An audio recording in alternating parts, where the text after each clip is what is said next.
Allahabad high court ఇచ్చిన తీర్పు గురించి నిన్నే మాట్లాడుకున్నాం. ఇప్పుడు పత్రికలు రాసుకొచ్చినాయి. వివాహిత పురుషుడు, మేజర్ అయిన మహిళ పరస్పర ఆమోదంతో సహజీవనం చేయడం చట్ట ప్రకారం నేరంగా పరిగణించలేమని అలహాబాద్ హైకోర్టు రూలింగ్ ఇచ్చింది. పోలీసులు తమను అరెస్ట్ చేయకుండా ఆదేశాలు ఇవ్వాలంటూ ఆ పురుషుడు, మహిళ పెట్టుకున్న 2 వేర్వేరు పిటిషన్ల మీద జేజే మునీర్, జస్టిస్ తరుణ్ సక్సేనాల డివిజన్ బెంచ్ ఈ మేరకు పేర్కొంది. పిటిషనర్లను అరెస్ట్ చేయరాదంటూ యూపీ పోలీసులకి మధ్యంతర ఉత్తర్వులు జారీ చేసింది. ఒక వివాహితుడు మరొక మేజర్ మహిళతో ఆమె సమ్మతితో లివ్ ఇన్ రిలేషన్షిప్లో ఉంటే అది నేరం కాదు. నైతికత, చట్టం రెండింటికి వేరువేరుగా చూడాలి.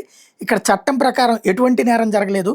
అట్లాంటప్పుడు సామాజిక విశ్వాసాలు, నైతిక విలువలు కోర్టులు ప్రభావితం చేయలేవని ధర్మాసనం స్పష్టం చేసింది.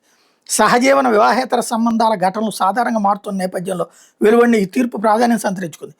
18 ఏళ్ల తన కుమార్తెను మరో వ్యక్తి తీసుకెళ్లాడంటూ మహిళ చేసిన ఫిర్యాదుతో పోలీసులు కేసు నమోదు చేసిన నేపథ్యంలో అంశం కోర్టు దాకా వచ్చింది.